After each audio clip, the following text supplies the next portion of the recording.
our lovers and those who stayed near, and those who never ever forgive me that rock and roll's dead and I'm alive. Rock and roll's dead and I'm. Those who love us, they just stay in the night. Rock and roll's dead and I'm.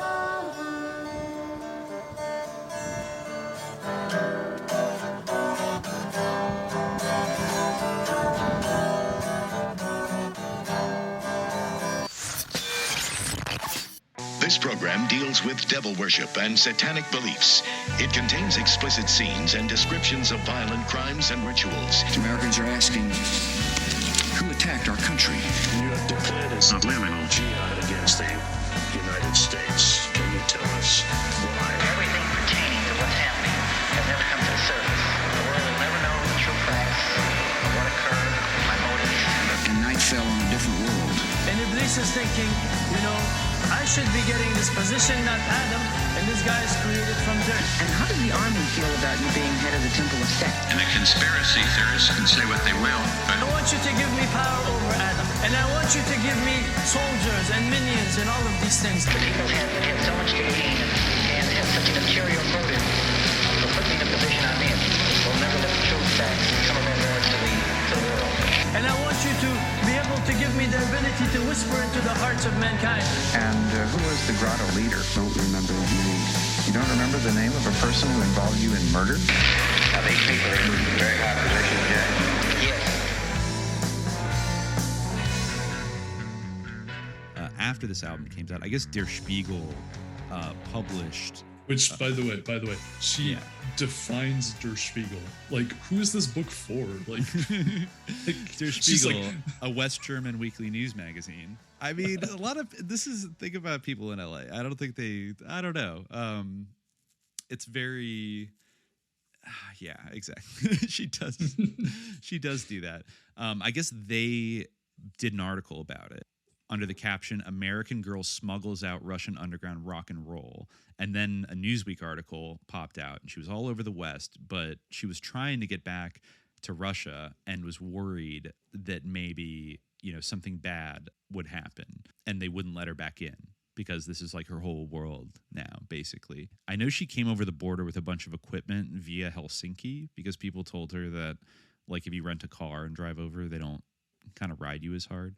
And that was successful. She said at this time, like in June 86, she felt like she was racing the Kremlin, trying to explain and promote the album before the KGB could interfere.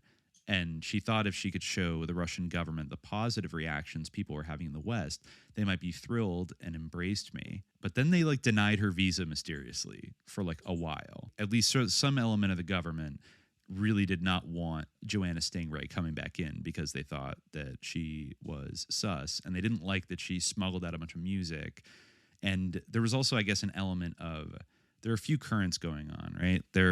On the one hand, there was an embarrassment that all of these kind of amazing bands first got released in the United States and not in Soviet Russia. So that was kind of an L.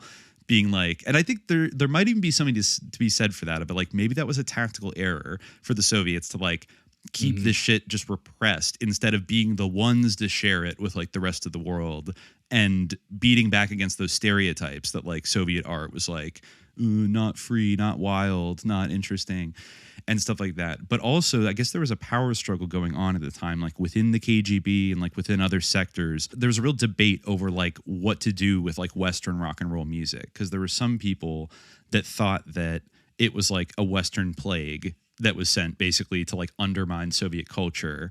And there were other people that thought it was a generational current that should just be keep an eye on it and make sure it doesn't get super fashy or satanic. But it's just something more organic than that. And at the end of the day, these are Russian musicians, and if the people like them, then hey, you know what? Let's work something out.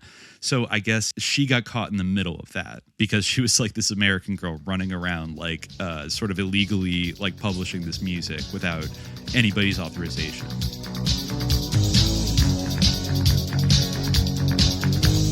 Вместо тепла, зелень стекла, вместо огня,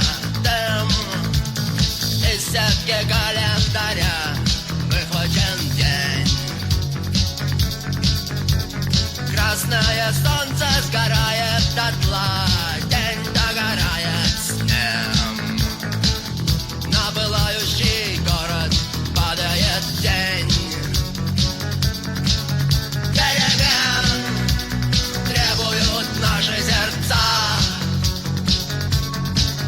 Перемен требуют наши глаза.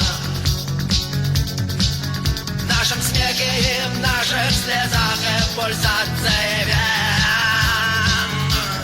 Перемен. Мы ждем перемен.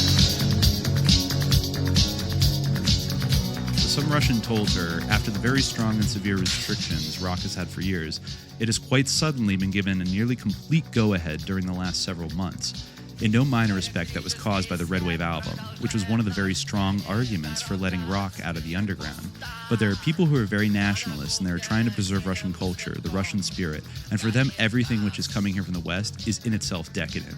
Rock is the purest manifestation of that. I mean, I think those people, I would like disagree to some extent with those people because, I don't know, it's complex, but this was very Russian rock. Like we said before, this wasn't just like aping the Beatles or like whatever the hot band was at the time, right? Yeah. It really did express like a Russian subjectivity and et cetera, and it just happened to be really good. And I think it would have appeal outside of Russia. But yeah, so she started reaching out. This is when she starts like reaching out, right, to her politically connected people, basically. I think at this point she'd gotten engaged to Yuri Kasparyan and was going I guess you had to sign up in advance in the Soviet Union for like a wedding date. And then, she was going to go back from the US and then marry him. Yeah. And she makes it sound like it's like repressive to have like a waiting period to get married. And she's like, in America, you can just get married whenever you want. Yeah, exactly. Okay. Like it sounds sensible, actually. It's almost like a gun permit. Like maybe you shouldn't be able to get one the same day you want one. Yeah, exactly. So, okay, Gorbachev is now like, I'm going to open everything up and blah, blah, blah. But then despite this like excitement that like, yay, like I probably won't have any problems anymore, right? Instead, her visa gets mysteriously denied. Okay, I'm trying to read because there's so many names in this part. So NBC called Joanna Stingray up and said they wanted to like shoot the wedding. And Life magazine wants to interview me about my emerging role as a musical diplomat. They called me a young Armand Hammer, I screamed. So this is like, she's really flying high. Her mother buys her like an expensive wedding dress, and I guess her mother was calling Dolores Bylanson, whose husband Anthony was one of our congressmen and a close friend. Okay, this is right after she gets the devastating news. It's been denied. So her mother is saying like, we're going to call her my friend, whose husband is a congressman. And then her stepfather Fred should get in touch and mention that we should contact Armand Hammer for help, who arguably had the most pull with Soviets of any American. I guess it seems like Armand Hammer like wrote back a letter that was like, thank you, young lady. That's very interesting. Good luck. I've returned the tapes you sent me. Like, he's like, fuck off, basically. And yeah, so I don't know. That's a little weird. Which is probably one of the funnier things he's ever done. Yeah, I know, right? Okay, so now this is where we really see like the subterranean social connections of Joanna Stingray really come politically affluent. Politically affluent. Okay, so she says my mother had become a steamroller trying to get somebody to overturn this visa thing. From Dolores Bielenson, she was also given the names of Mark Paris and Kathleen Lang in government foreign affairs at the U.S. State Department. A close friend, Marcia Weissman, also gave her the contact information for Claude, Armand Hammer's secretary, as well as those of Joan Mondale and Guilford Glazer, who had potentially traveled with Hammer to Russia. Someone else gave her information to someone who worked in Hammer's office. My stepfather reached out for help to his friend Leo McCarthy, the lieutenant governor of California, to see if he could get him to Mr. Hammer, as well as John Van de Kamp, the attorney general of California, and his wife Andrea. But word came back that her visa had been declined by the Ministry of Foreign Affairs in the Soviet Union. Okay, here's another sus alert. My mother wrote a letter to the singer-songwriter Chris Christopherson asking for help too. He had played in Russia, and my sister Rebecca was currently the sound engineer for his wife, Rita Coolidge. Oof, okay. Congressman Bylandson sent a telex letter to the Ministry of Foreign Affairs in March 1987 and to Minister Zakharov at the Ministry of Culture in Moscow. He explained with regards to my recently denied tourist visa that I had plans to marry a Soviet citizen, in addition to my duties as a musical ambassador in Russia.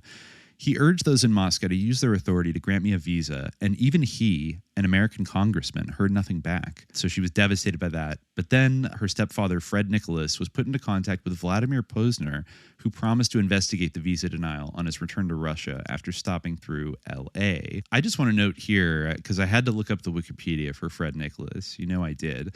And... I mentioned earlier, he founded this thing called Public Counsel, the largest pro bono law firm in the world, who represented a lot of different interests, including Synanon, a self-help organization of former drug addicts. So the lawyer for Synanon is Joanna Stingray's stepdad anyways, and he was very active in national and statewide democratic politics. Then she gets her letter back from Armand Hammer, who's like nice, but like fuck off. But then she found her champion on 4/20/1987 in Senator Alan Cranston and his incredible assistant, Elmi Bermejo. So yes, this is the same Alan Cranston that was central to the breakup of the Eagles in 1980 when Don Felder allegedly said, "Thanks, I guess," to his wife. And Glenn Frey lost his shit and they almost got in a fight on stage and broke up because they were playing a benefit for Alan Cranston. This is the same Alan Cranston here. He apparently was like touched by this story, allegedly, right? And he apparently said to Joanna's stepfather, "Nothing here matters except that two people in love are being kept apart. That is not okay. We need to fix this." Okay. So he, I guess, made this a real kind of like cause of his and actually cared about it. And he wrote down a bunch of letters and stuff. Yeah, Lieutenant Governor Leo McCarthy wrote a letter to Bill Graham because there was a Soviet-U.S. peace concert bankrolled by Steve Wozniak that was happening in 1987.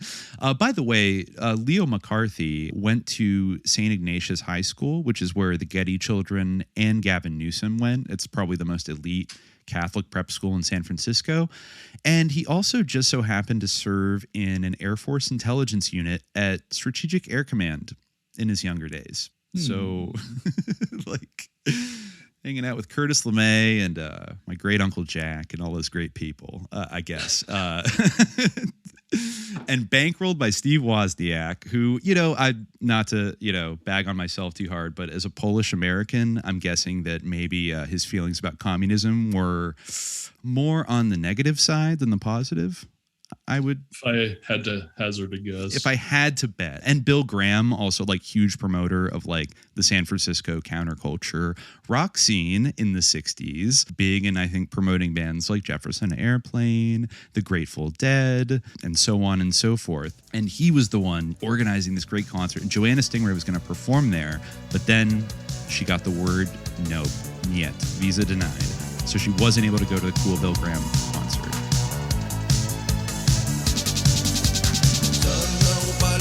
Зерна просят дождя, им нужен дождь. Разрежь мою грудь, посмотри мне внутрь, ты увидишь, там все горит огнем. Через день будет поздно, через час будет поздно, через миг будет уже не встать. Если к дверям не подходят ключи, вышиби двери плечом. Мама, мы все тяжело больны, мама, я знаю, мы все сошли с ума. Okay, so this is now when she, with I believe her mother and an NBC camera crew, decide to sneak into the Soviet Union via Helsinki in a car for 7 hours to get married. Wait, real quick, is this before, or when did she go to the White House? Is that after? It's around this time. I think, God, I have, because there's a picture where she goes to the White House to like plead her case. But she didn't really make it clear when she did that, though. No, there was like a picture in here. Yeah, but I wasn't sure.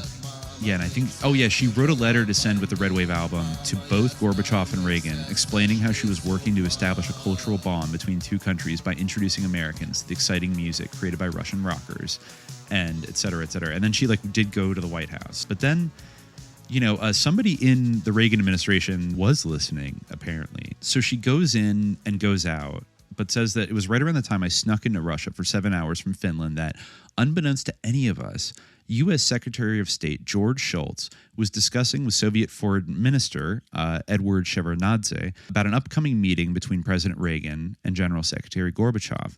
Thanks to the relentless persistence from Senator Alan Cranston, Secretary Shultz brought up my blocked visa.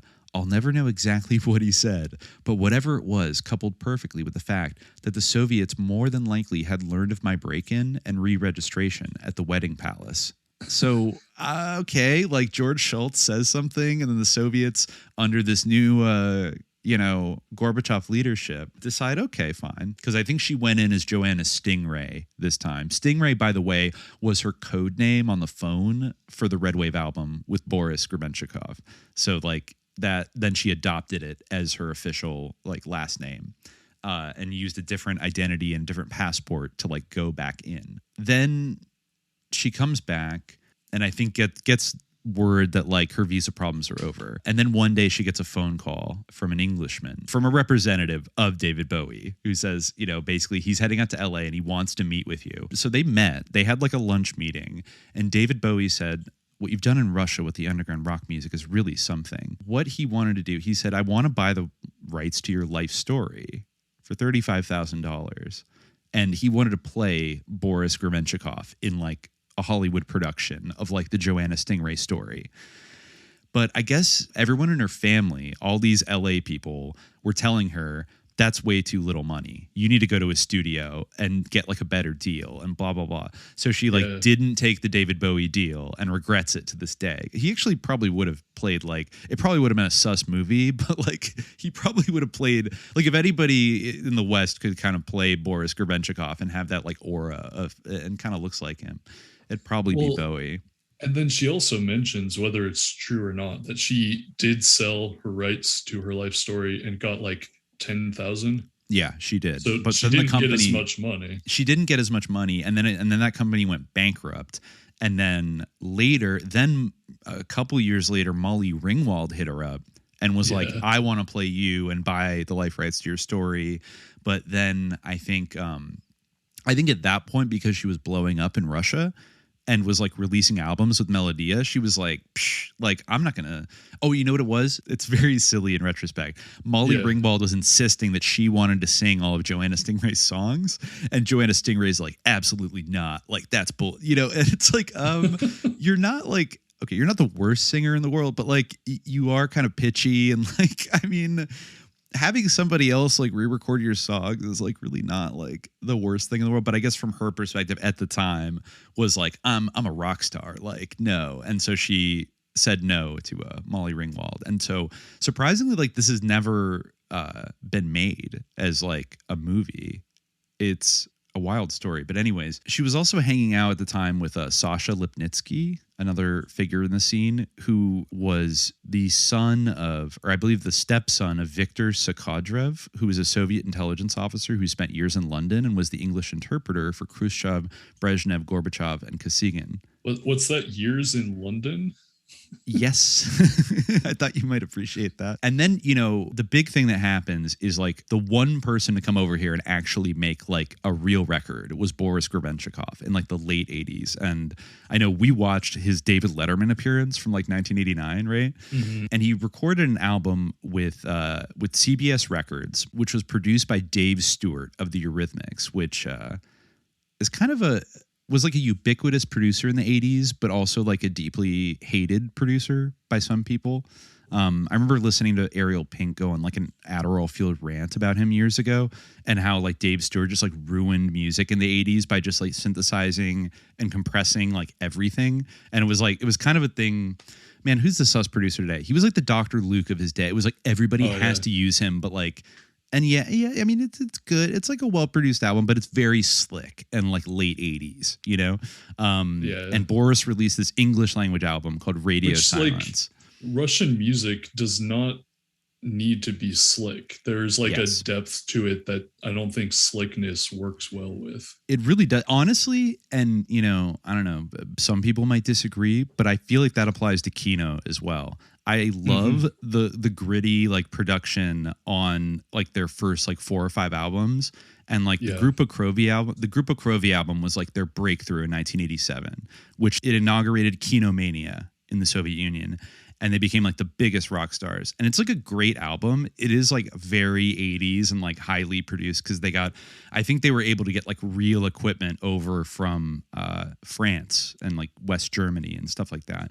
And I think they were on Melodia at that point in 87.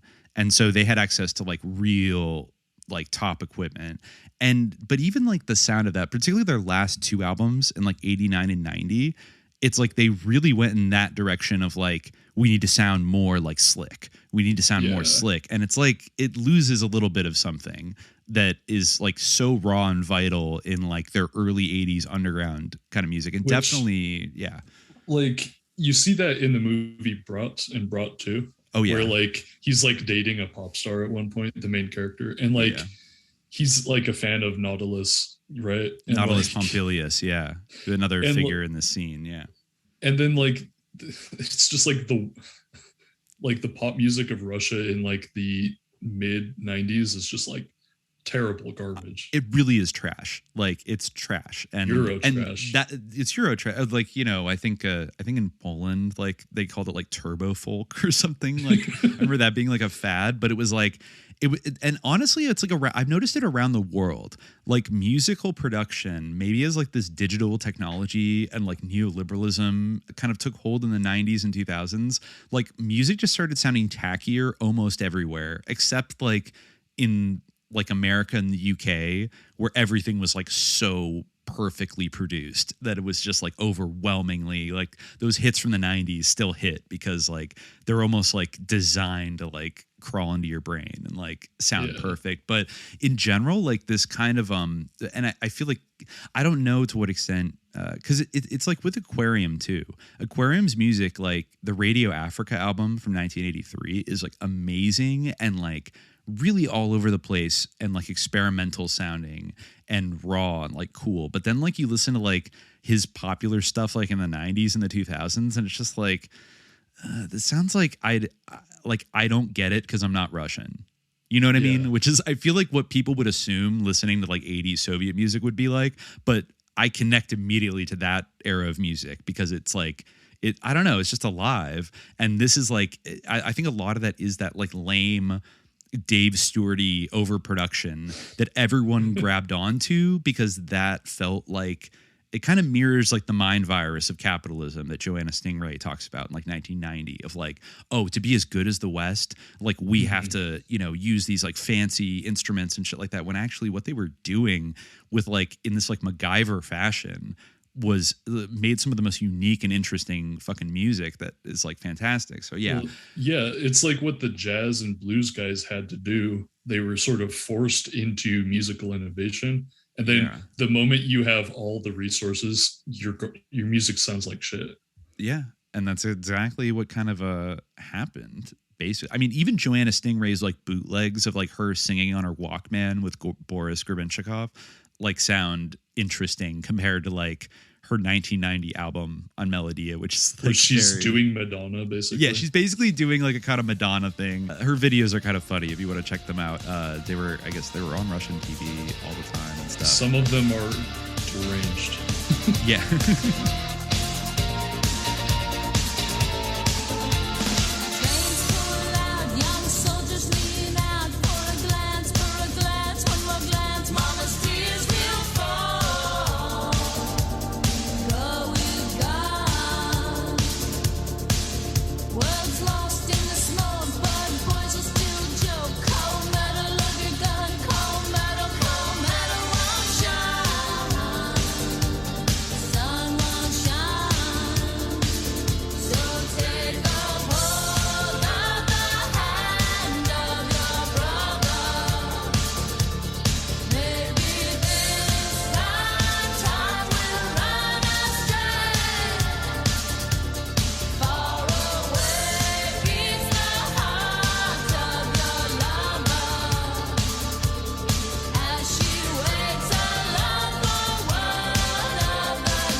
So, Boris was over here, like, making his album in 89, going on Dave Letterman. He did say something funny in that when Dave Letterman's kind of, like, teasing him and, like... And you go where else from here? All over the States, yeah. And then we go to Europe in September. Do the Russians know you're here? It's a secret. It's supposed to be what was the first American rock and roll music you heard when you were a kid growing up? American. Or any nationality. What did you hear first? Well, I guess the first were the Beatles singing "Komm, gib mir seine Hand" in German. And you heard them where? On some kind of... Voice of America. Voice of America, yeah. Are you making a lot of money doing this? Well, does that trouble you? Because as you know, here in the United States and other places, rock and roll people who are successful make huge sums of money. Isn't it why rock and roll here is so boring? Well... But yes, it is. Making friends all over the world. It's all part of this perestroika we're hearing. And what are your hopes now? You can't make a great deal of money, or you can? How does that work? I honestly don't have any idea. Yeah, I mean, with the money you get from your concerts, where does that go? I think we're losing money on concerts. Really? I'd like to talk to you after the show. Well, anyway, it was a pleasure meeting you. You sound terrific, and I hope the tour is a big success. Thank you for being here. Boris Grebenshikov. And we'll be right back. You're aware that, like, rock and roll musicians make, like, quite a lot of money over here in the States. And Boris was like, yes, that's why it's so boring. And you could almost hear, like, that's the one time in, like, the whole interview that the crowd was, like, offended. Like, there was, like, a gasp in the audience that he would dare say that, like, it's boring and it's, like, not as interesting as, like, Soviet rock music. They're like, how fucking dare you? Like, but it's kind of true in a way. I mean, in a lot of ways, like, he sort of had a point. But, Joanna Stingray was, like, running around giving interviews to Voice of America and, Time Magazine and, like, all these other people and jumping back and forth. Meanwhile, Kino was, like, blowing up. She wasn't really seeing her husband, Yuri Kasparyan, very much. And I guess he was, like, cheating on her a lot, which she didn't really like. And then, then she put on some art shows in LA with, like, some of the art that she had brought back. And she got in with, what's his name? Frederick Weissman, who was, like, a huge LA art collector and actually ended up, like, traveling to the Soviet Union with him. Weissman was a very interesting guy. Yeah. I know I've come across his name before, but, like, I forget exactly if he was involved in anything. I think at least he funded, like, a museum in Minnesota or something. Oh yeah, they went to Paisley Park, I think, on his private jet on their way to, like, Leningrad, I think, on one trip. They also didn't they have, like, a charity event where the advisory committee consisted of David Bowie, David Byrne, Keith Haring, Clive Davis, Christy Brinkley Joel, Lieutenant Governor Leo McCarthy, Carl Sagan, Frederick Weissman, and Count Giuseppe Panza. I forget what that was in reference to. Yeah, and then that's around the time also she met this woman in line at the consulate, I think, at the Soviet Embassy in London, Kate Karam, who worked for Greenpeace. And then, like, that would come back around in the early 90s when she started doing, like, work for Greenpeace. God, there's a really wild anecdote about that. Okay, no, actually, yeah, the Greenpeace thing. So she did a Greenpeace art benefit in LA at the Jerry Solomon Gallery in La Brea Avenue in January 1988. And the $150 ticket benefited Greenpeace's East-West Fund. Yikes. And Hard Rock Cafe provided all the refreshments, and Yamaha loaned the event a plethora of musical equipment. And that was the advisory board of this Greenpeace thing had David Bowie, David Byrne, Keith Haring, Clive Davis, etc. So they printed beautiful invitations, Greenpeace did, with one of Viktor Tsoi's drawings on it. None of the artists were permitted to actually leave the USSR to attend the opening. So she put up monitors around the gallery that showed, like, videos and interviews with them and stuff. She was really selling, like, the entire vibe of, like, the Soviet rock scene at this point to, like, very plugged in, like powerful people. She said that like the party, she saw Frank Gehry, the architect, Graham Nash, Laurel Canyon alert, the director of Mocha, Richard Koshalek, the Hard Rock Cafe owner, Peter Morton, and a bunch of art collectors with deep pockets and shoulder pads. Whoa. And so they were all kind of like in this. So this is the beginning of 1988. It's still not, we have to remember, it is still not a foregone conclusion the Soviet Union is going to disappear in the next 3 years, right? Mm-hmm. So we have to think that like things are still in play, right? Yeah. And like there's a couple things that I wanted to mention before we get like post-Soviet Union. Sure. Let me hit up a few real quick. So when she released REDWAVE, there's a passage in the book which drove me insane because she said after like when she returned to Russia with the REDWAVE like album to show her friends, she said, I felt like I was Thor, thunder god of the sky, about to make it rain. And I was just like, Mikhail Tukhachevsky worshipped Thor. Oh no. Oh, I didn't know that. Oh God. And I'm just like, oh, is this like freaking like white Russian code or something? No, totally. It's really hard to tell, man. It's hard to tell. And then she keeps mentioning Disney a whole bunch of times. The worst thing about Viktor Tsoi is that like the thing apparently he wanted to do more than anything else is just go to Disneyland. It's the hardest thing. I shouldn't say, he seemed like a sweet person, but like the hardest thing to read about Viktor Tsoi repeatedly in this book is how badly he like idolizes Disneyland and just wants to go there. Do you want to talk about, I mean, because some of the, Boris and then also Viktor and Yuri like came over to the US a few times in the late 80s. Do you want to talk about Yuri's interesting experience, Jimmy? Oh, yes, we have to. Okay. So basically, Joanna Stingray marries Yuri. I think they get married in Soviet Union. Yes. But then he gets to visit LA, like to see her family. They hold like another ceremony or whatever. And while he's there, Joanna's mom booked Yuri an appointment to the dentist where he got fillings, crowns, and a root canal. And then they went to Disneyland where he had a transcendent experience. Yikes. Yeah. So that happened. And I guess it was life-changing. Экспериментатор движений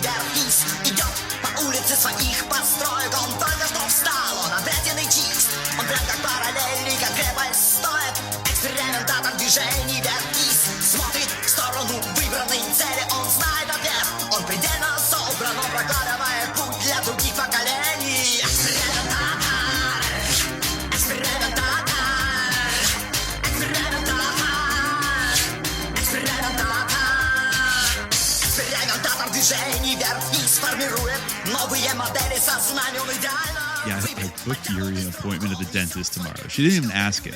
Like, yeah, she said, what? He's here for fun, Mom. He doesn't want to do that. His teeth look black from all the smoking. Who knows if he's ever had them checked in Russia? It's not healthy. No, it's like rich Beverly Hills housewife being like, he must go. And then, they also on that same trip, they went and met with Senator Alan Cranston, who was so concerned with pushing the Soviets to not keep two people in love apart. They also did like a CNN interview because they wanted to interview Yuri. The interviews were not something Yuri enjoyed doing, but he went along with the flow, probably because he had been drugged at the dentist. It was in a dissociative haze. And Jesus. Yeah. So, and then they went to Disneyland a couple of times. I think the second time, she gave her car to Yuri and Viktor, and they drove to Disneyland on their own. but still a little bit sus. And then she also takes one of her other friends, Sergei, to meet Frank Zappa. Yep. I was just going to get to that. Yeah, let me see. Bring up the Zappa part. He goes right to the log cabin in, I think that was Sergei Kuryokhin, the Capitan. He came out to LA, and the next day I drove Sergei up Laurel Canyon to drop him off at Frank Zappa's house for the day. And she got invited in, and, Zappa was there, and then they hung out. And they also invited over the famous Russian immigrant composer Nicholas Slonimsky, who I don't know much about, but since he's a emigre, I assume he was like pretty anti-Soviet. There's a picture in here of them with each other, and of course, like, lest we forget that just a couple years after this, Frank Zappa would go to Czechoslovakia, like become best friends with Václav Havel, be anointed like the U.S. like culture ambassador to Czechoslovakia, and then give like speeches where he said like, I came here to watch communism die. Like, basically. Yeah. So I'm sure Frank Zappa was interested to meet some dissident Soviet artists, right? And then also, like, in that period, but when her visa was denied and Joanna Stingray was like left out in the cold, so to speak. Yeah. Oh yeah. She got a letter from Yuri, her fiance, who basically, she couldn't read it. And so she took it to a dissident, like, expat Soviet ballet dancer, Gudanov, who translated it for her. So, like, it was actually even weirder than that, the way she told it. She was driving up, like, I think she might have even been driving up like Laurel Canyon or Benedict Canyon, and suddenly, like, the car, she looked into the car next to her, and it was Gudanov. Like, it was this ballet dissident. Yeah, but she kind of like jumps out of the car. Like she met him before, though. I think maybe she was familiar. I mean, she definitely could recognize him and stuff. But it was like, she just like passed him on the street and like jumped out of her car and were like, please, like, can you translate this for me real quick? And then allegedly sped off like so fast that she just left the letter with him or something. It's almost maybe it happened like that. I mean, who knows? But it's like she knows all of these prominent, like, people who like defected essentially, and it's like, so when the KGB is like, who do you talk to in LA, or are you talking to these Russians? And it's like, yes, she knew a whole bunch of them actually. She had to, and not to mention Falalayev, her friend's sister's husband. So she was lying to like both the KGB and the FBI that she knew absolutely no Russian expats. Okay, so then the late 80s are going on, and she's trying to like bring these guys over and introduce them to like movers and shakers. Viktor Tsoi starts to get into acting, and he's in this film Igla, The Needle, which is shot in Kazakhstan, and then it actually gets in to the Sundance Film Festival, I think in 1989. And so she arranged for them all to come out, but the festival would only cover the director's expenses. So what did Joanna do? She applied for and received a George Soros grant to cover Viktor and Yuri's trip to Sundance. Oh, okay. I completely missed that. Yeah, I saw that this morning. I was like, oh, shit. And apparently it was a big hit at Sundance, and then Yuri and Viktor came out and performed a few songs like on their guitars at the end of the show and like blew everybody away. And afterwards they were like mobbed with like executives, both American and Japanese executives, who wanted to like bring their music to the US and stuff. But Viktor was kind of not interested at that. So then, they came back to LA, and another interesting one again, that her dad, Sid O. Fields, the anti-communist film director, couldn't wait to see Viktor and Yuri again, and invited us all to lunch at the famous Friars Club, to which he belonged in Beverly Hills. It was it was a private club for show business that was opened in 1947 by my father's friend, actor and comedian Milton Berle, and a couple of other famous actors. I could tell my dad was so proud to bring us all to the sleek white building. Okay, there's the second Milton Berle fucking thing that pops up in this, and like there's something sus about him. It's killing me right now. I have to see, is he a Bohemian Grove guy? Was this the LA Friars Club? Yes, the LA Friars Club. Have you seen anything else about it? Is this where the Friars Club roast comes from? Maybe, but also the mafia guy, Handsome Johnny Roselli, was fixing poker games in this same Friars Club.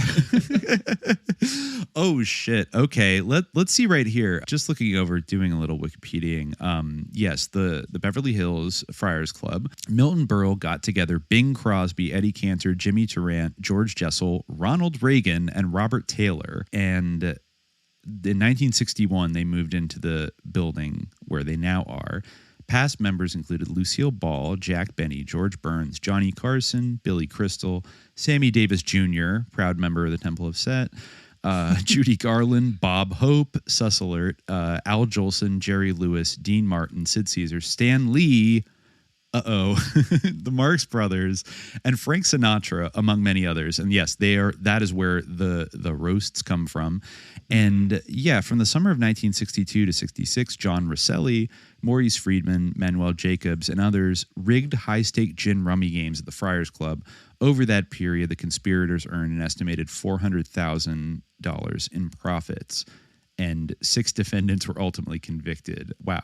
That's okay. Interesting. So a lot of heavy hitter. I mean, Bing Crosby was a proud member of Bohemian Grove. So I feel like Milton Berle could have been. I mean, I wonder, I know that her stepfather's involved in Democratic politics, but I sincerely wonder if her stepdad or her father was a Bohemian, even though they were both Jewish. So I don't know exactly. I don't know at what point Bohemian Grove started letting. Milton Berle performed at Bohemian Grove. I knew I saw that.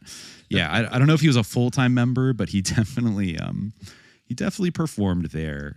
So she's just bringing them right into the belly of the beast there. Also interesting, Natasha, Victor's wife at the time, remembers that the club was full of old ladies, a few of which commented on her perfect teeth. What the fuck is wrong with these people? Why are they so obsessed with Soviet teeth? Like, it's so weird. Anyways, also one other weird thing that happened like on that trip, they did get a small record company to release Grupa Krovi, the big Kino album, in America on CD, cassette, and vinyl. And they got a famous music industry photographer named Henry Diltz. And I don't know if you saw this, but he had started out in the 1960s as an American folk musician, but became one of the most iconic rock photographers. He'd been the official photographer at Woodstock, as well as the Monterey Music Festival, and had shot many musicians living in the laid-back neighborhood of Laurel Canyon, above the grind of Hollywood.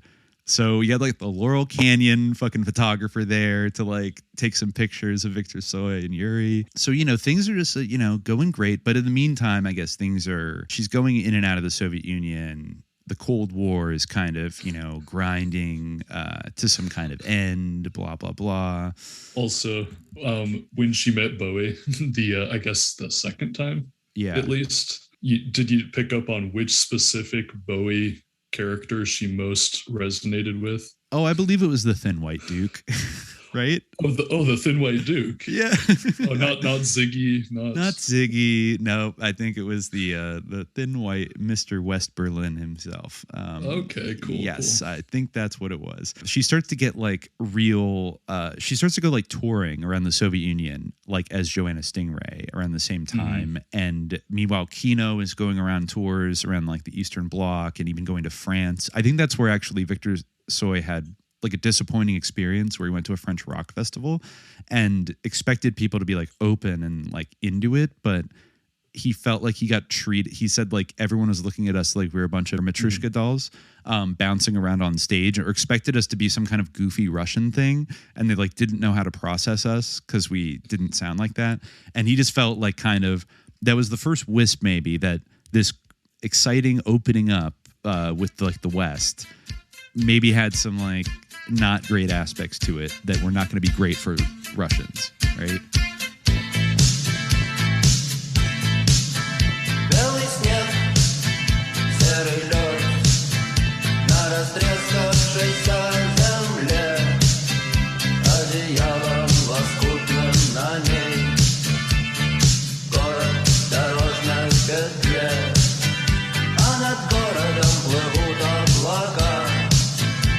Закрывая небесный свет, а над городом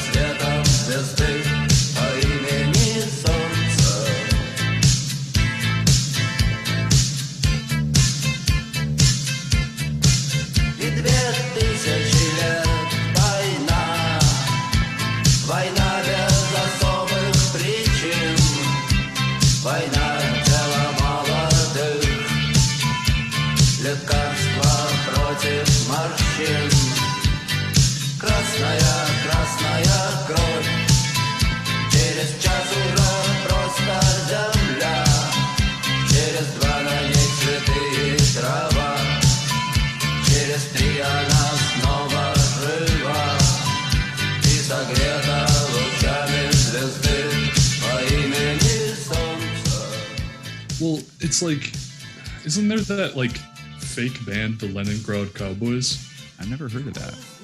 Oh man, they're like a Finnish band, and they have like really bizarre hair.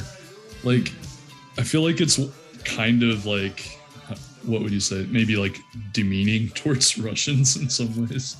I see. You know what that does remind me of is, remember Gogol Bordello? Yeah.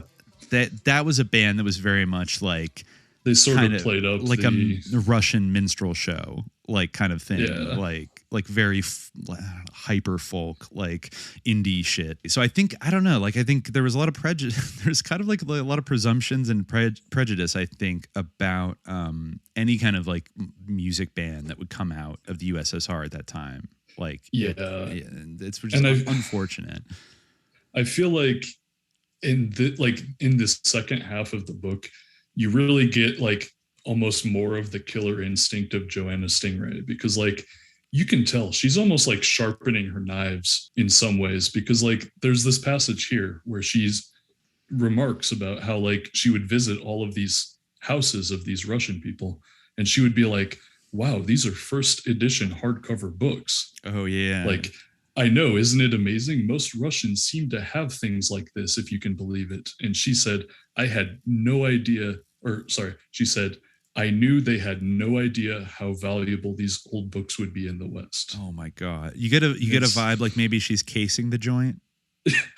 Yeah. Like even subconsciously a little bit, like just like as an American mind, you can't help but go there. Be like, wow, like you guys have such untapped resources. It'd be a shame. Like, it's a shame you don't monetize it a little more, and this kind of shit. Because there were things that, it reminds me of somebody recommended us, I think both of us on Twitter, to read this or to watch this like Netflix documentary, A Perfect Crime, about the murder of like the West German, forgetting his name right now, but the individual that was like assassinated in 1991 after German reunification. And a lot of the B-roll in that documentary series matches with like some of the things that like the observations of Joanna Stingray, in terms of just like people kind of liked the thing that they had, and then capitalism just came and like fucked it all like overnight. And the things that they thought they might be getting in terms of like opening up or having perestroika, they got way more than they bargained for. And like a lot of people had grown up long enough under these systems that they just assumed that like some financial ghoul wasn't just going to come in and like fire the entire factory and demolish it. But the thing that kept being said in like by all these like German ministers, these West German ministers, in that is like, well, these industries were completely uncompetitive and worthless. So like we had no choice but to destroy them. But there was no market for their products. That they seem to be implying that like, I don't know, in communist countries, the products suck, they're inferior, nobody wants them. But like they did serve a very important purpose for that society, like under socialism. Like it was a place where people could work and produce things, like, and like make earn a living. And I don't know, when you think about it, they're making like Fiat or Lada cars or things like that. Are these things really worth zero?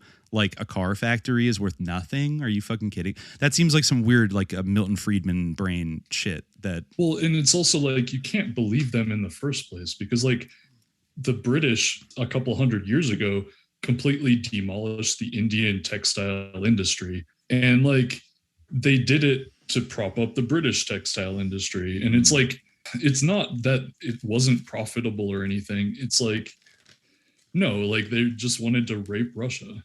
It didn't fit into a larger agenda, obviously. So they had to just like say that it was inefficient, which, by pure cold-blooded capitalist, standards, perhaps it is not the most quote unquote efficient, but maybe it's the most efficient thing to accomplish the broader goals of the society in general, which are different than what it is in capitalist countries, which is basically like we need to provide a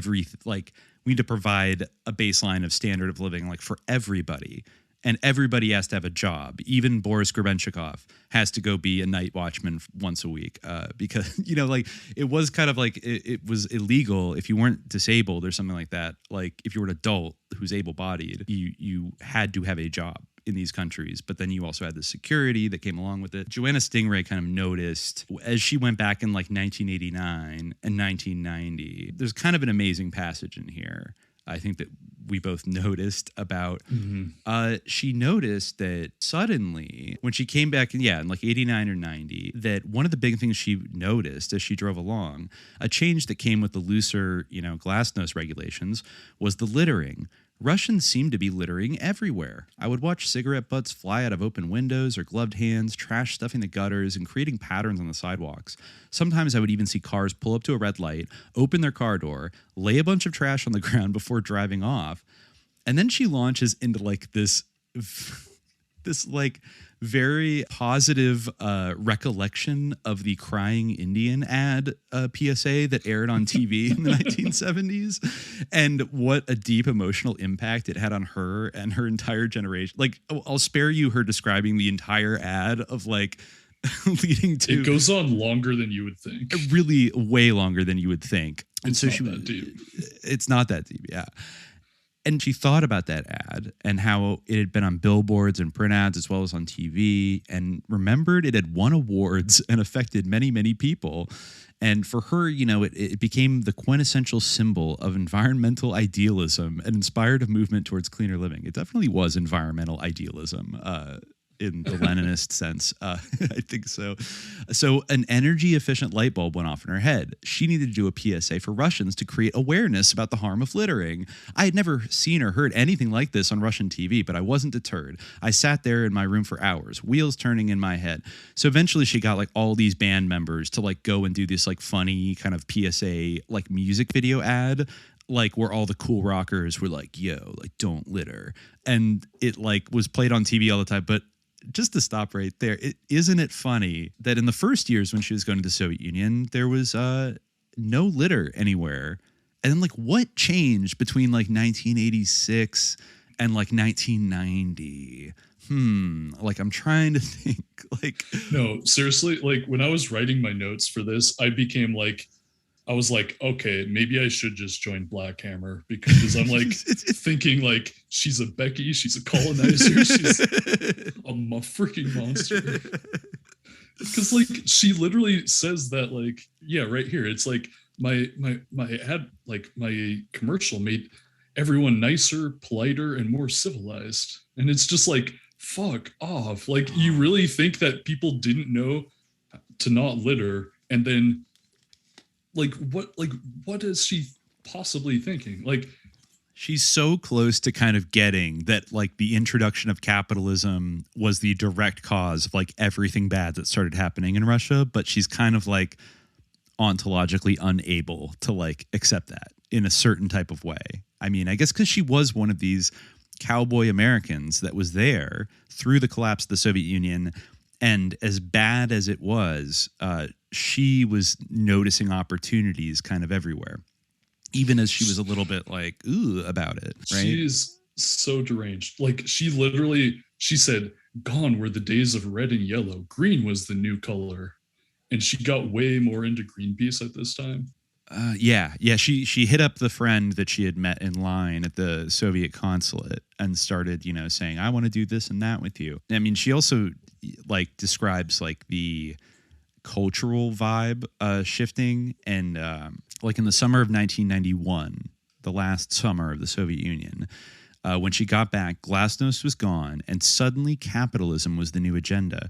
Everything from the West was suddenly being sold everywhere, and it seemed like some Russians suddenly had the money, even the US dollars, to buy those things. Friends and neighbors began competing to see who could spend the most. It was one of the most bizarre things I'd seen until I was walking down the street and saw people wearing new Ray-Ban sunglasses with the price tag still attached for everyone to read. It was like a bad episode of The Twilight Zone where everyone is entranced and becomes consumed with the pursuit of material goods.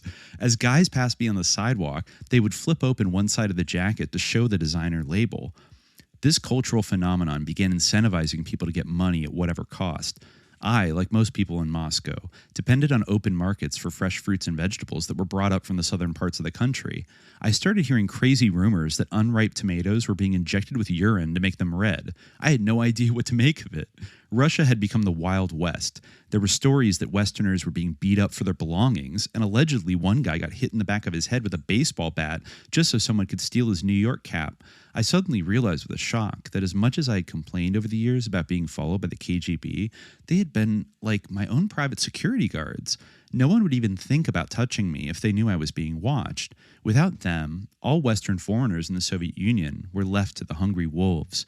The thing about wolves was that, despite their smaller size, they were much more outwardly aggressive than the former Soviet bears. Also, just this real quick, just to confirm that communism was on the way out, Metallica, AC/DC, Pantera, and the Black Crowes flew to Moscow as the Monsters of Rock to put on a free concert for their fans in the USSR.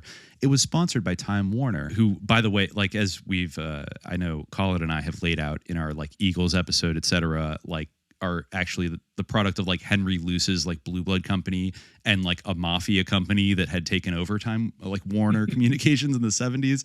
Anyways, they were allowed to film the event for a documentary. Metallica absolutely blew the crowd to pieces. James Hetfield's flowing hair and iconic mustache vibrated with his high pitches and the long guitar solos. There were a few incidences with the police during the set, dealing with drunk and rowdy fans, but even the police seemed thrilled to be there in the thick of things. I kept thinking how disgusted the old KGB would think it all was. The long, dirty hair, the eyeliner, the screams, and the gravel in their voices. Just a few years ago, AC/DC and their music had been banned from the Soviet Union. It almost made me laugh to imagine the old guards' twitching, traumatized eyes and frowning muzzles if they were to witness this. I think they were witnessing it, and they were, like, they did have traumatized eyes, and it was justified. Like, what the fuck? I mean, things are really going off the rails. But by the way, like, we don't want to forget that at the end, I think it was at the end of 1990, the big shocking event that happens, Viktor Tsoi dies in a car crash in Latvia. And which is that's one reason I think why he gets compared to like Kurt Cobain so much, is because he didn't quite make the 27 club, but his death nonetheless was like extremely unexpected and kind of devastating, and represented a kind of like end of a moment, so to speak, even though the other bands continued on.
Joanna Stingray even mentions that like there were conspiracy theories flying around after that.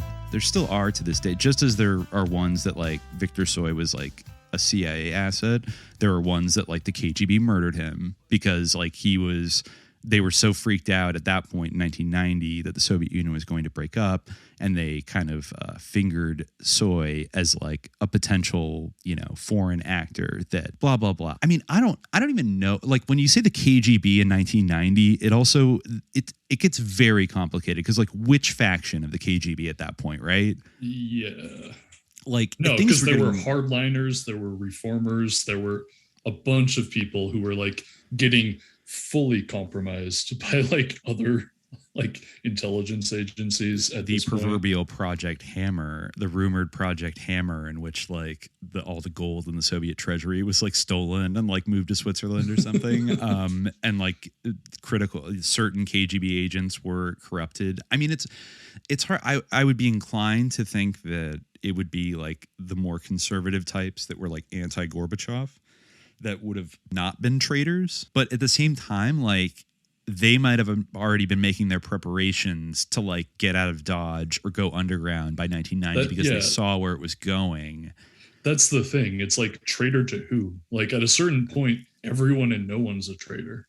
I guess so. I mean, not to say like there isn't a certain metric by which you can judge being a traitor, but like by the time the Soviet Union is collapsing, who's calling who a traitor, you know? Oh yeah. I mean, you could easily, and also like it's just such a confusing time because it feels like the ideological apparatus just like gets like gutted from underneath and just like drops out of the equation. And suddenly like every Russian, you know, whether they're like in the Communist Party or they're in the KGB or they're in the military or they're in this new nascent like private business sector, like they're all just like hard-headed realists, like just trying to like make it or something. And they're not like nobody's, I mean, I guess like if, you know, if the U.S. and Bill Clinton hadn't like rigged the 1995 elections, like the Communist Party would have been reelected back into power. Yeah. So that was something that was like a possibility. Interesting. I guess that's right after like Joanna Stingray kind of left, right? It was after those elections. Well, funny you should say that because one of the main narratives, like whether you're a fan of Putin or against Putin, one of the main narratives is that he kicked out all of the fucking NGOs or started to put the screws on them. And she was tied in with Greenpeace, very much so. And she left around that time.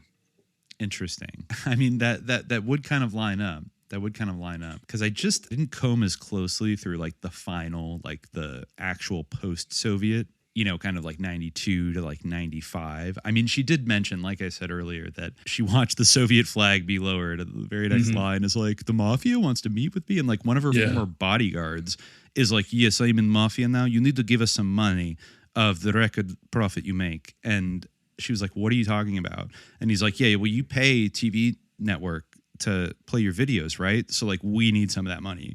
And he's like, I don't pay anybody to like pay my, I don't know what, it's unclear really like what he's referring to. And she's like, no, I don't pay any. And he's like, okay, it's fine. But like, maybe we have conversation later. And it's like, suddenly she's like got these mafia people. But then she did leave. I mean. Well, okay. Yeah. So I did take notes on this latter half. I could go through a couple of things if you want. Yeah, sure. All right, so let's see here. Did you notice that she actually made a music video with her dad's film, The Truth About Communism? I noticed, and it didn't get played on Soviet TV because somebody noted, and she was like, come on, like, you know, it's the era of rock and roll. Like, of course we got to have Lennon in the video, but like, yeah. She Did you the watch rights it? To it. It is I think I've seen it disgusting. before. Is it just like Lennon's like... it's like... footage dad. Of like rock music, and then it's also like images of like Lenin from that movie. Oh, God, which are probably like the most evil looking ones they could find. And it ends with the image that says, warning, please remember not to take life too seriously. See, that's the kind of bullshit that's like, it's not directly political, but you're kind of like showing all these images of like Lenin and be like, it's not cool to take life seriously. Like, if anybody was a real care lord, it was Lenin. You know what I mean? Yeah. Like, it's some real Generation X bullshit about it really is unplugged.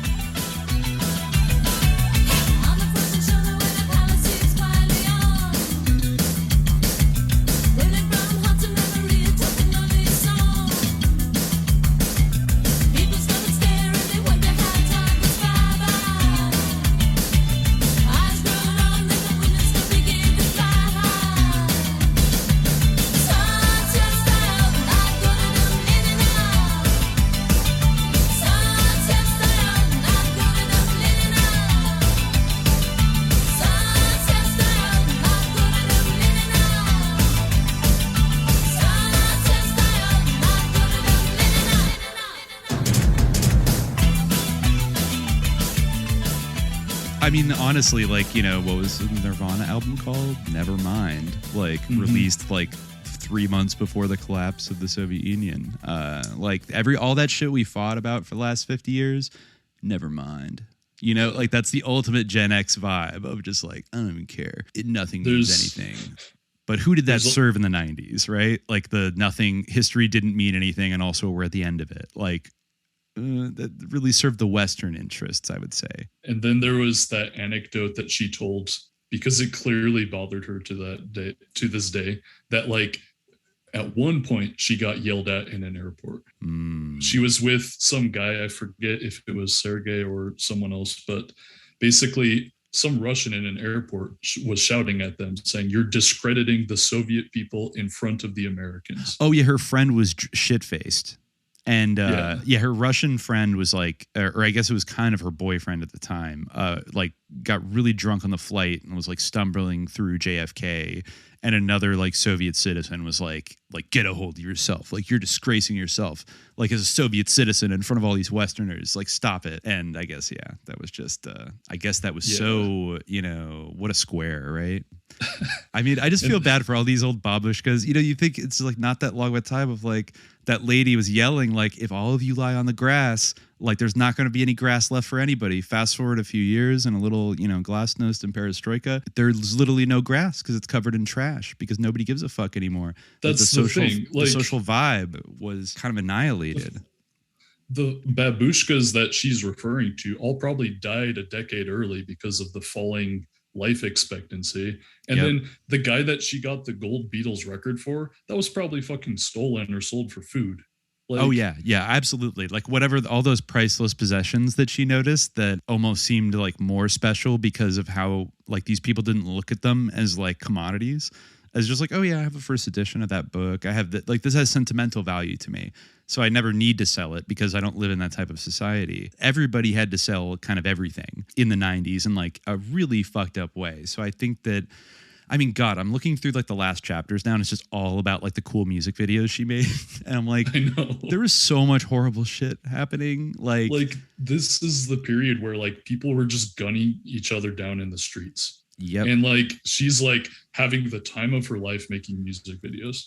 I'm looking at this screenshot in here of getting pulled off the stage by fans until my bodyguards intervened, Moscow, 1992. And she's just like, like she's just like having fun, like having the time of her life. And I mean, it's like Viktor Tsoi dies and then Joanna Stingray actually becomes a Russian rock star for like several years, which is. She basically does the Courtney Love thing.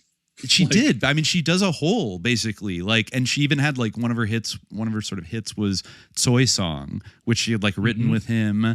She had a song, one of her first singles was Lonely Boy, which is like very much like, it could be about Yuri or Viktor, but it's like all about some mythical like Russian rock star who dresses in black, but like he's misunderstood and like everybody wants him, but he's always alone. He walks on stage, he's a vision in black, controlling our souls, demanded by his stance. Emulating a master, his geometric face, a prophet of energy and the symbol of grace. He's guiding the way for a new generation, radiating the truth of their expectations. Obsessed with the dark, confused by the light, interrupted by day and intercepted by night. He's a lonely boy who stands with a guitar in his hands. He's a lonely boy. He's a hero to his fans. He's a lonely boy, but he's never alone. All the songs are like kind of about, or if they were not co-written with people from like Kino or Boris, she's really like riding the crest of that wave, just like Courtney Love. And I mean, I even kind of like, I have a soft spot for Hole in certain regards, but like I'm not gonna say Yeah, like the music that Kurt Cobain wrote is pretty good. I mean, like teenage whore is a certain kind of a revealing vibe given some of the stories about her. Probably the angriest this book made me was when she talked about the 1993 constitutional crisis. I was so mad when I was reading that. Let's go. Why don't you take us through that? Okay, I'm not sure if I have the passage. I think I just wrote notes. Oh my god! Well, can we talk about? I also want to talk about this movie she was going to make in the early 90s as well. Is that Freaks? I think it is Freaks. Yeah. Yes, Freak. Oh god. But anyway, it's triggering me. If you want to go for it, I'm trying to find. Okay. Yeah. So I guess let's see. She was hanging out with a band called Brigada S a lot in Moscow in like the early 90s. And then one of them, Roman Kachanov, a young movie director, called her up and said, I would like you to star in a movie I'm making. It's a fairy tale for adults. There we go with the Wonderland shit again. She had never acted before, but hey, why not? So they met to discuss it. She could speak Russian by this point, but she couldn't really read Cyrillic well enough to read the script. So her friends kind of read like the general vibe of this story. So Ether magazine says that in terms of its genre, the movie will be a fantastic fairy tale with some comedy elements. Inna Tkachenko from Kommersant newspaper said that Freak is an excellent example of Russian comedy mystification, proving that there is nothing funnier than scary. A freak is born in a provincial maternity hospital at the age of 30 years and begins his journey through life. He has the unique gift to assimilate the image of anyone who draws his interest, from the Count of Monte Cristo to Arnold Schwarzenegger and Jesus Christ. Naturally, he is hunted by a KGB maniac. The freak, as expected, falls in love, but not before reading the revelations of the Kama Sutra. There is nothing more fun than the struggle between good and evil. Wow, she said after the silence. That sounds pretty crazy. So he wanted to give her the part of the freak's girlfriend, an American named Jane. Nikita Vysotsky was cast as the freak. He was the son of the most famous bard singer in Russia, Vladimir Vysotsky, who had died in 1980 and was still selling the most albums of any artist over a decade later. The maniacal KGB colonel was played by the amazing Alexei Zolotnitsky. When I watched the film once it was completed, I thought Zolotnitsky was one of the best actors I'd seen from any country. He was funny and scary at the same time, a caricature that was as relatable as the people next to me. It was incredible. So wow, actually, I hadn't watched this movie, but dear God, okay, it sounds like...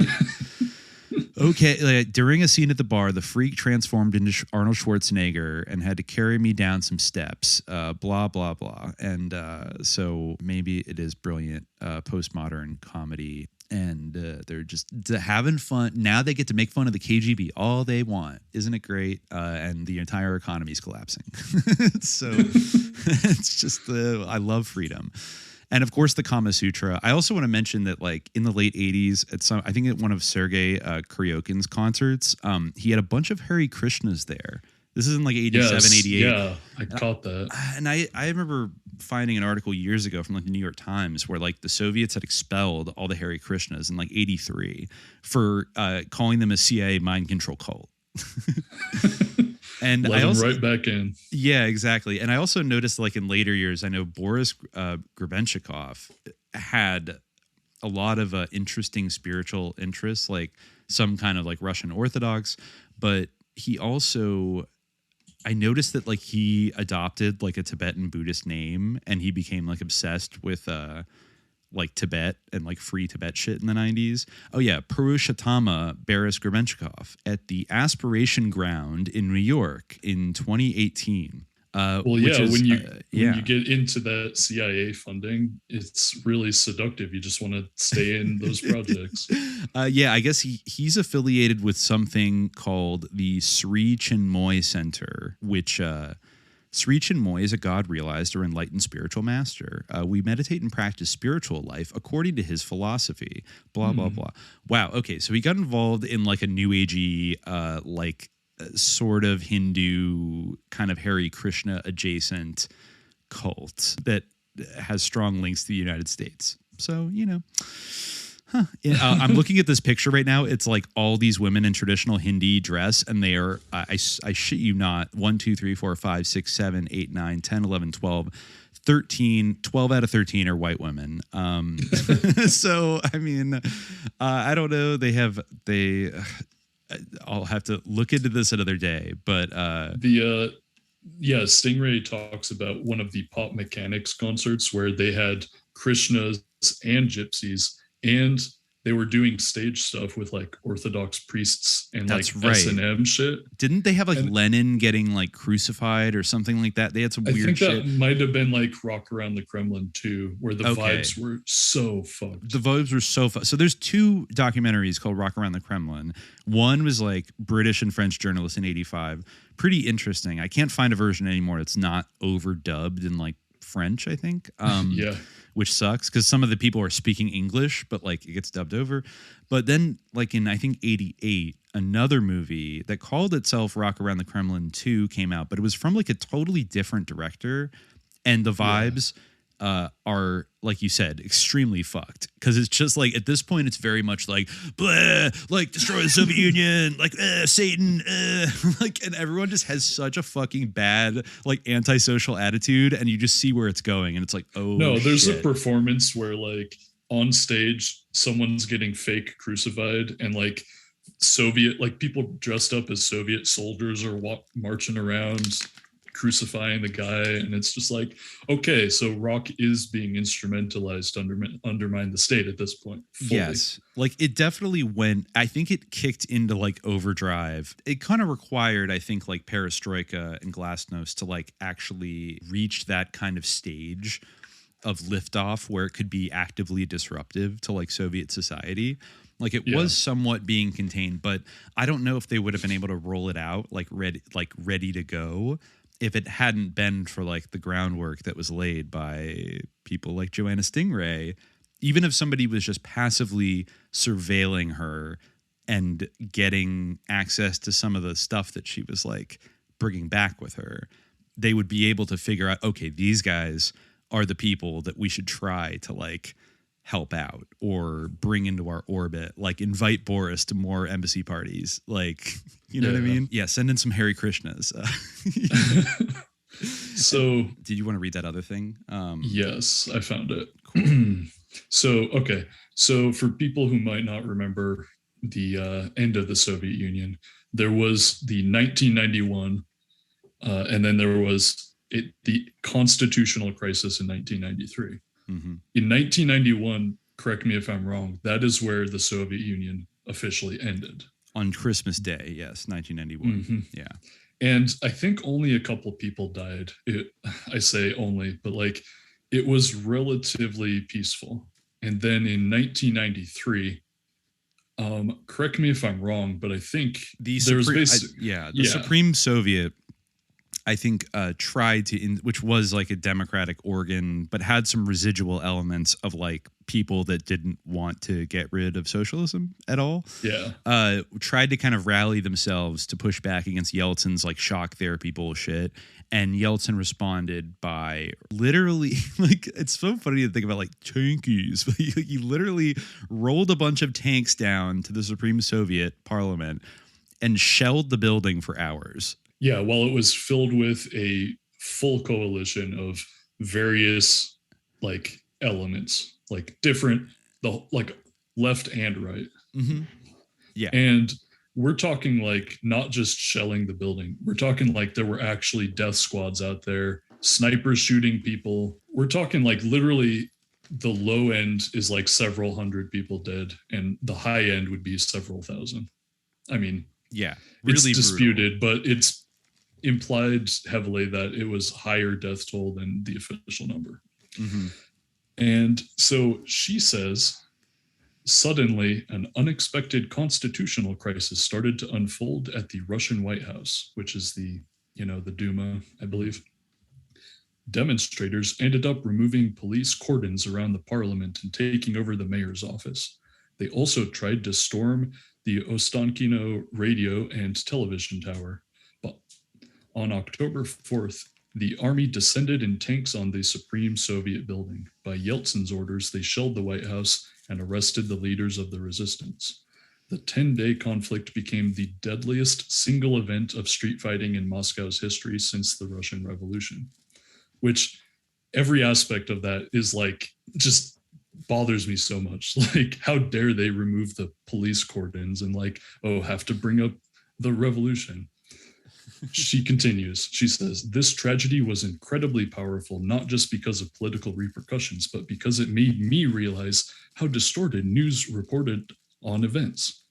Every single person I knew in America called me telling me I had to leave Russia, that their televisions were broadcasting a war that was happening in Moscow. As I stood with the receiver in my hand, I glanced out of my 9th floor window a little over 3.5 miles from the White House and saw everyone going on with their daily routines. Some entered bread shops, others lined up for the bus. And so she basically is describing, like, I didn't see anything.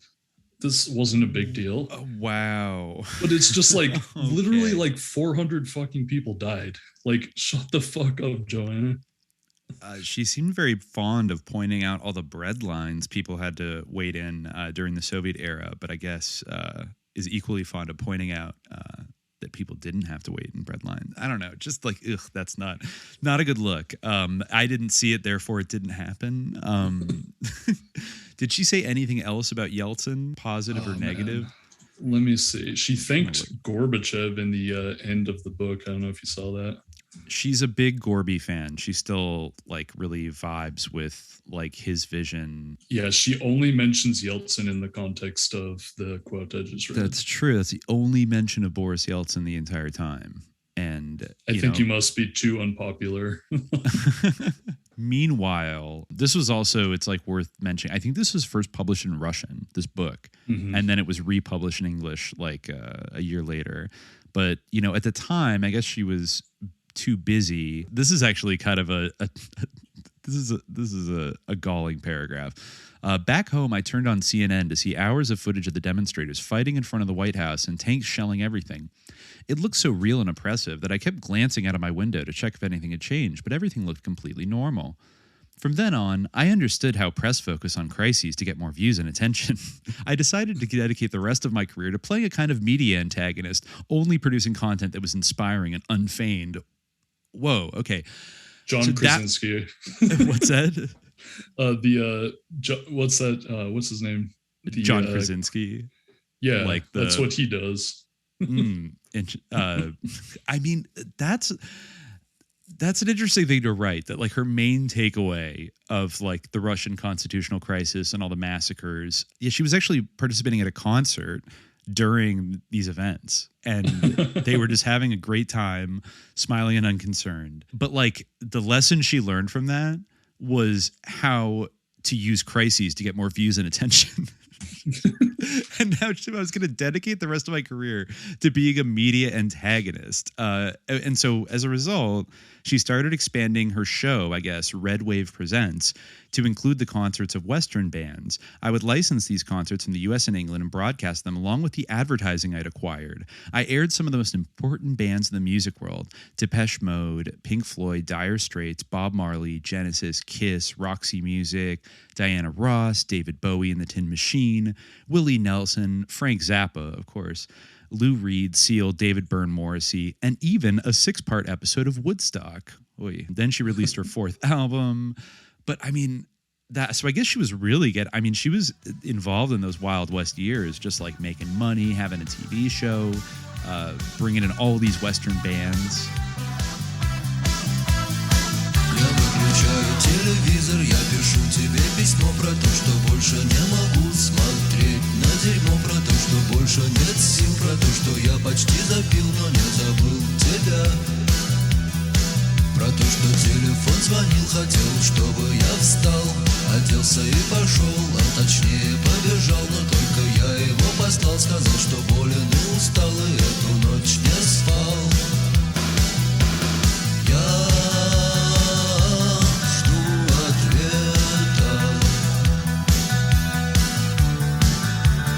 Больше надежд нету. Скоро кончится лето.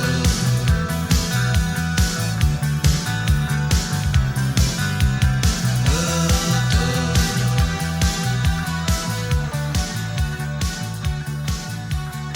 That's the thing. Like, she became a broker. She she kept failing up, and like she talks about how like she was given ad space and then she would go and sell that to like Coca-Cola or Nike, and she would make like huge amounts of money. I mean, damn. Yeah. And she said, my biggest dream was to have my own show on Russian TV. And it's just like, this is a diseased person with a complete need to be loved all the time.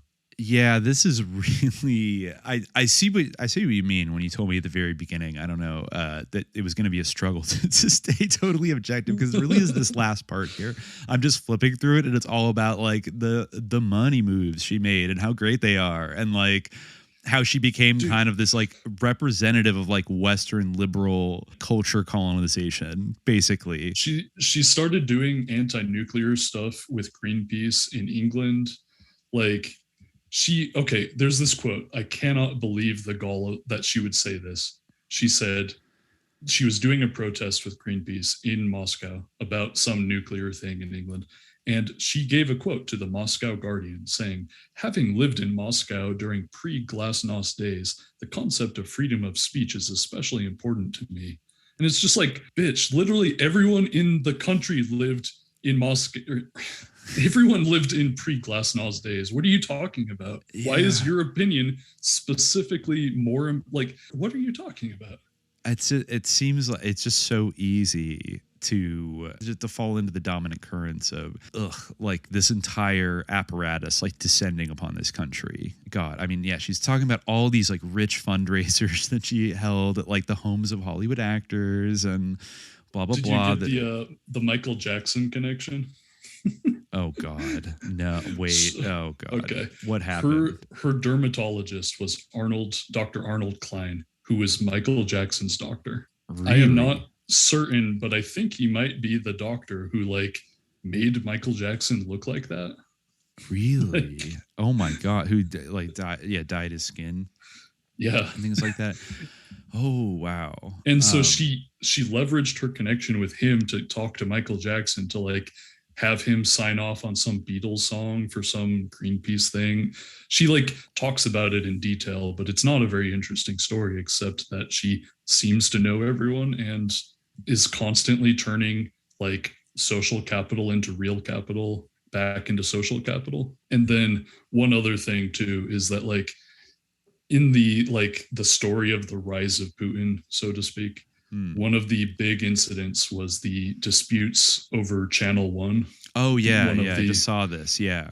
Mm-hmm. Yeah. And she was in the mix. Channel 1 was the station she was working with.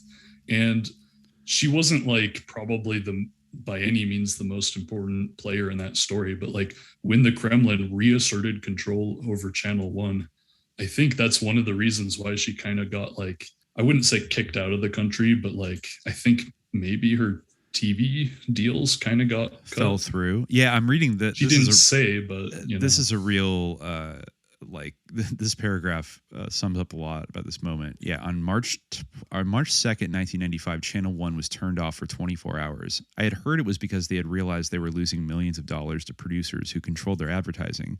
Someone told me recently that a minute of ad time back then could go for $20,000 to $65,000. No wonder I got so many sponsorships, since I didn't ask for anything near that. What I found out later, though, was that the real reason the TV was shut down was to honor the CEO of the channel, Vladislav Listiev, who was shot and killed, likely assassinated the day before. He had made an initiative to take back control of the advertising, and someone had wanted him to do so.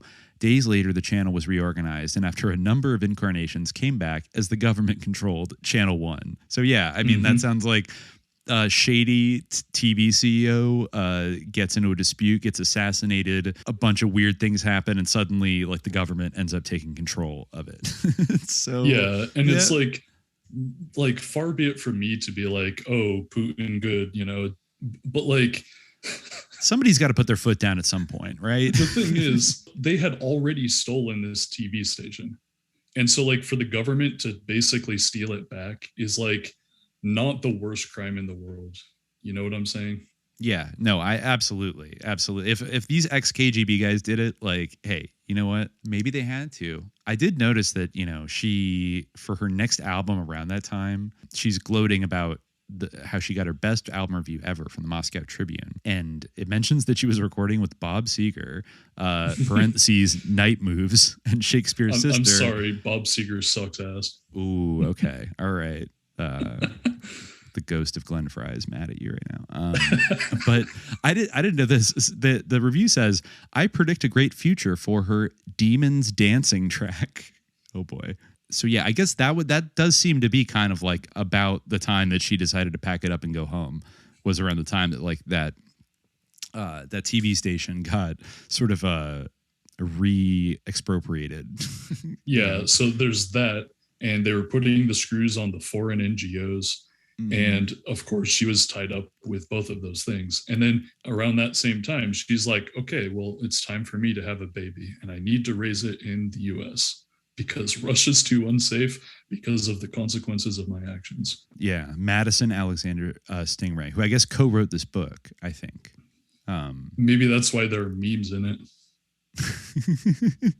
I guess there are. Yeah. Oh, she has some talks with Atlantic Records and Ahmet Erdogan, who I guess she sent her record to. Wait, what? Yeah, no, she says that about after she had a baby, somebody called her up and said, I just heard the album you sent Mr. Erdogan a few months back, Shades of Yellow. This is really cool. We're interested in signing you. They said they're from Atlantic Records. And then she told them no, because she had just purchased a house just off Benedict Canyon. And by Madison's first birthday, I was basically running a one-child preschool out of it. So she moved back to Benedict Canyon, doing quite all right, I think. And with her, I guess, baby daddy / husband, Sasha. I'm not sure which they ended up divorcing, and now she's married some just architect American. Yeah. Oh, Sasha Lipnitsky, I believe. Yeah. The one who got drunk in the airport and was yelled at for being an embarrassment to the Soviet Union. Yeah. She left him because he was an alcoholic. Yeah. Yeah, exactly. Yeah. So then, I mean, basically then she just lived in America. Occasionally she'd get like a phone call from Russia that like another musician had died because a lot of people were dying in the 90s and 2000s.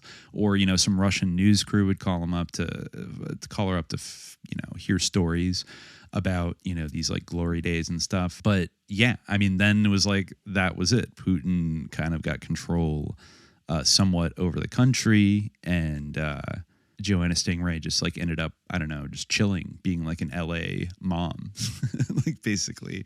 Yeah. And we're the left. Way she, yeah, I don't know. The way she describes it is, she was like, I need to dedicate all of my attention and focus on raising my child. And it's just like, oh yeah, that sounds like a healthy thing to do. It's very Beverly Hills. And it's definitely not because Putin kicked out all of the foreign spies. I know, the secret agent Stingray assignment was finally terminated. Her command was terminated in Moscow.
that's pretty much it. We've done a healthy dive today, but I guess, as we start to wrap up, what do you want to take away from this story, Jimmy, in terms of how you view rock music under Marxist-Leninist domination, Western cultural psyops, etc.? What, I don't know. Is there anything else? Any other crumbs on the table? Just a few concluding thoughts. Mm-hmm. So in the book Das Kapital by Karl Marx, there is the formula. I forget, how does it start? I think MCM, right? Money, capital, money. Mm-hmm. It's a constantly flowing conversion where you get money, you invest it. The investment makes more money and it just grows. That's capitalism, right? Mm-hmm. And there's obviously like 3 volumes of fleshing that out. What is interesting about Joanna Stingray is that she is essentially the classic example of someone who can take real capital, turn it into social capital. Mm. And then you can take that social capital and turn it into real capital again. Because she basically was able to like float as a do-nothing artist in Russia and document all of this stuff, scoop up all of the creative stew, film it, like broker deals, and then leverage herself into a media career in Russia, where then she started brokering connections between the 2 rock worlds. Mm-hmm. And then she made money there. So it's just like, if you have the money, you can play as an artist. And if you play as an artist long enough, you might be able to make more money again. But the only thing that you need with that is the ability to just float for a bunch of years making no money. Absolutely. And how many rich kids have you seen personally in your life who basically do that? A lot. Right? Pretty much. Yeah. No, I mean, that's an absolute, it's like an unspoken thing. And when like you look at the contrast between like the Soviet system and the American system, that's like always this unspoken thing about sort of like the American capitalist approach, is that, we don't talk about that social capital thing unless we're actively exchanging it with one another, and then we will name drop who we know, et cetera, et cetera. But seeing these guys who, I almost take Joanna Stingray's point, that these people did seem more free in the Soviet Union in a certain type of way, because they didn't have to worry about capital really at all. Like it wasn't even, it didn't even add really into their equation. They didn't seem particularly like motivated or interested in. And the kind of floating, I think what's interesting, I'm sure somebody who maybe came from a political family in the USSR or something like that might be able to float a little more comfortably than, the son of a coal miner. But people could basically float for the most part, if they wanted to, in the Soviet Union and live the way that like some of these musicians did. And they're both not the same barriers. So it wasn't just like bourgeois and petty bourgeois kids that got to do that. Like you could be from a working class background and also not scramble up the ladder if you didn't feel like it. But at the end of the day, that system basically got wiped out. And nowadays, I'm sure it's even worse than America in Russia. It's probably only like the children of people that maybe were more actively involved in like capturing lots of the economy in the 90s and subsequently that get sent to like, school in like London or the US, or get sent out to LA. And like if you meet Russians today, it's always interesting. Like if you meet like an actual Russian in like Los Angeles, I feel like chances are their family is like rich and probably became rich because it's not like there was like multi-generational wealth coming from the Soviet Union. So if somebody's rich now, that means that like they made some moves in like the 90s. Whereas the other people that I run into in LA all the time are like Armenians, a lot of whom came anywhere from the 70s, 80s, 90s, whatever. And they are more just like straight up like working class, like old Soviet people, some of whom, when I've talked to, like have a real nostalgia for a lot of aspects of this system and the luxuries it provided to people. I mean, even though some people like Joanna Stingray's dad would balk at me calling it luxuries, but maybe it is kind of a luxury to be able to not chain yourself to the wheel of production and define your whole life around it and all these other things. And maybe it does create more interesting art in some ways. It's just like, I guess it's just a historical shame that ultimately it got subsumed by, the real barbarians at the gates, America, American culture, the American culture, the true barbarians at the gates. It smashed that kind of like alternative paradigm, like her kind of doing the art world thing. That is the art world, right? And so many areas of like the media world, like being able to launder. She really did turn it into gold, even though allegedly she donated all the money to Greenpeace or something. But you think about those trendy art gallery openings in LA in the late 80s and all these cool people and wealthy people, shoulder pad blazers showing up, like any number of things. Like so much of the art world seems to be about converting that social capital into real capital and like back into social capital again. And it's all just kind of like a sick and perverted bourgeois process that like all artists, like whether they love it or hate it in America, talk about a dictatorship of something. You really can't like fucking escape it, can you? Right? Like, yeah. And I can't go down to the fucking job agency and just get like a night watchman job or something. And just like not have to stress, like in America, it's like, no, you have to compete for it. It's like in the Soviet Union, they were obligated to give you a job. Like if you showed up, in fact, you had to have one. So there were just places you could go, you could sort it out. And then you could make little extra money on the side. Like she described in the book something that like, again, going back to the very beginning, the hitchhiking.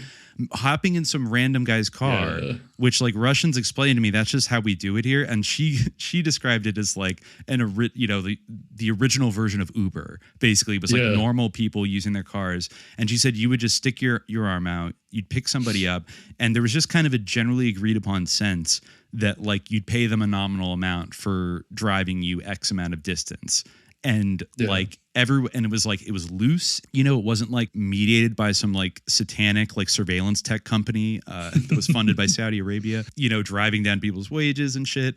It was just basically like this informal thing, which I guess is one of those things that kind of like lasted like past the fall of the Soviet Union. I wonder if Uber is like allowed in Russia to this day. It might not be, but there were all those little examples of like subtle kind of alternatives. But the thing was like you get extra money, but like you didn't need money the way you need money here to like basically survive. And, that's something people say about breadlines. Like, oh, like breadlines, sure. Like nobody wants to wait for like hours for bread. But like if you have to wait in line for a minute, like it's a little bit of different context in a society where everybody's entitled to bread, right?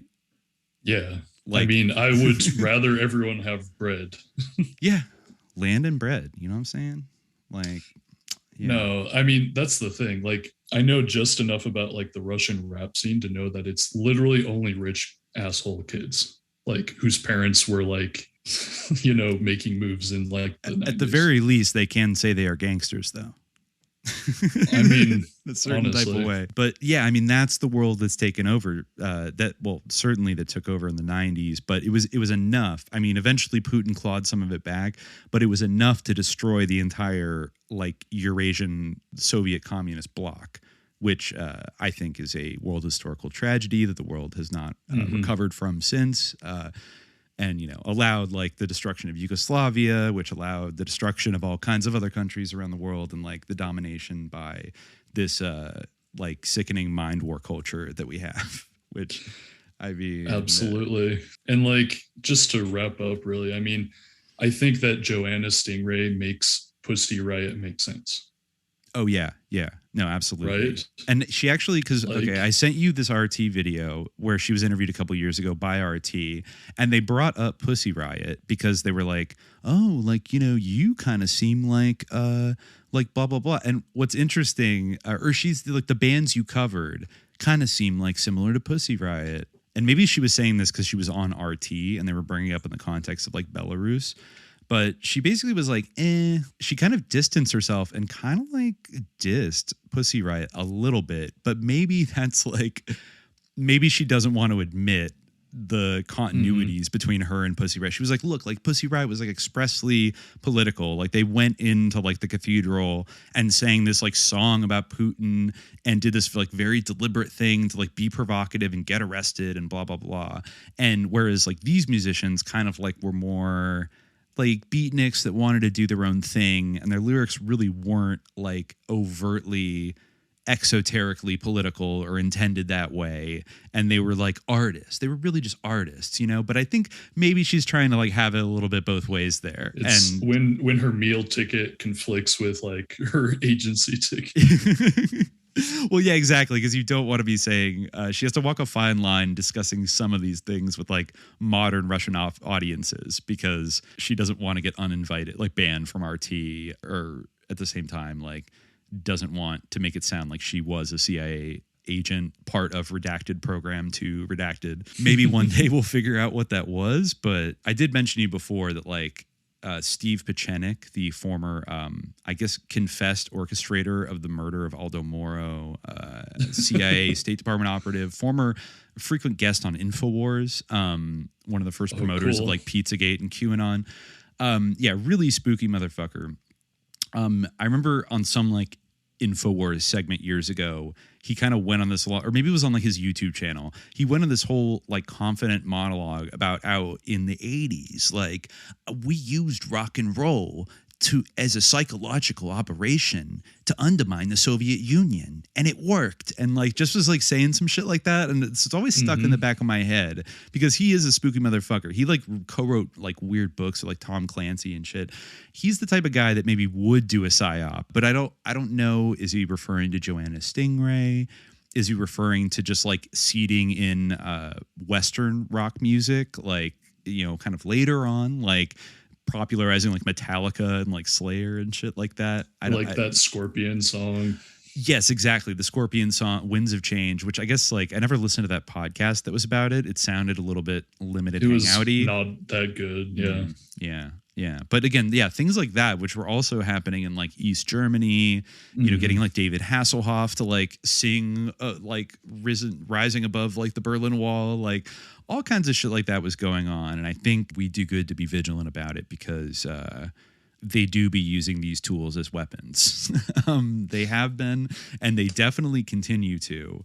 So I think even, you know, I'm like personally on the fence of like, can I say with 100% certainty that I think like Joanna Stingray was a CIA asset?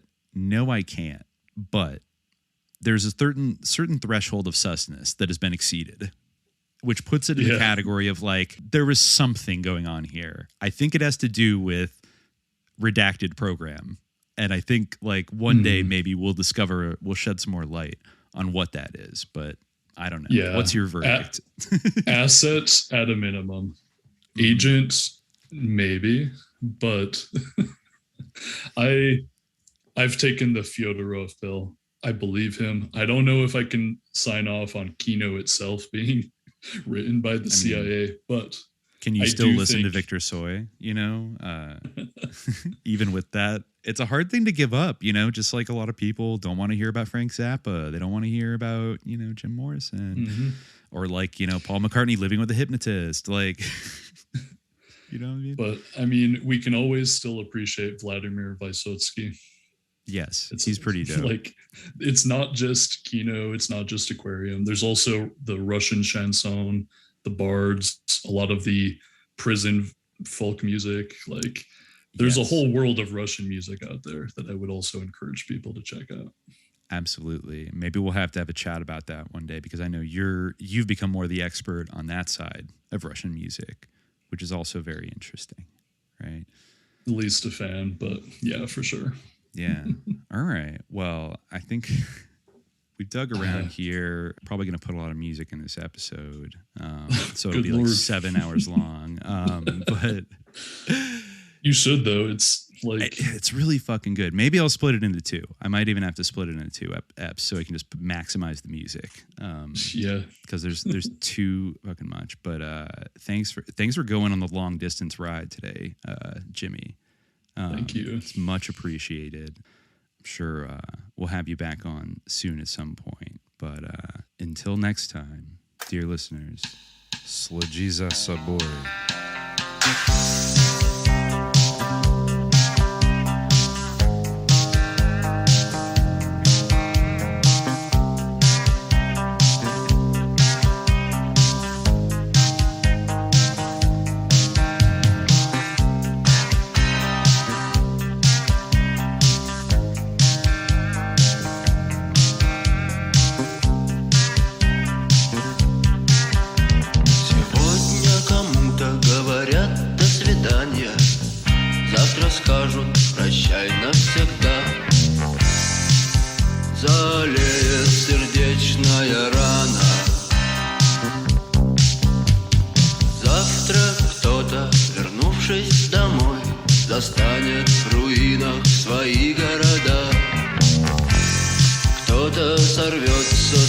высокого крана.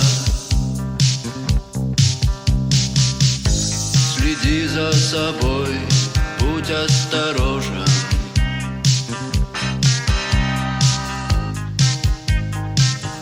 Следи за собой. Следи за собой, будь осторожен.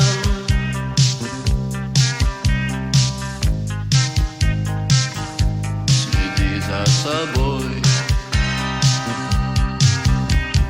Завтра кто-то утром в постели поймет, что болен неизлечимо. Кто-то, выйдя из дома, попадет под машину. Завтра где-то в одной из больниц дрогнет рука молодого хирурга. Кто-то в лесу наткнется на мину. Следи за собой, будь осторожен.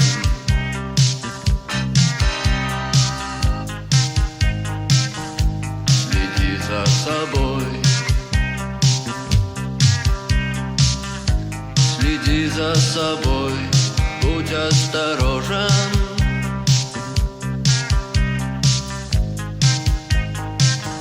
Следи за собой.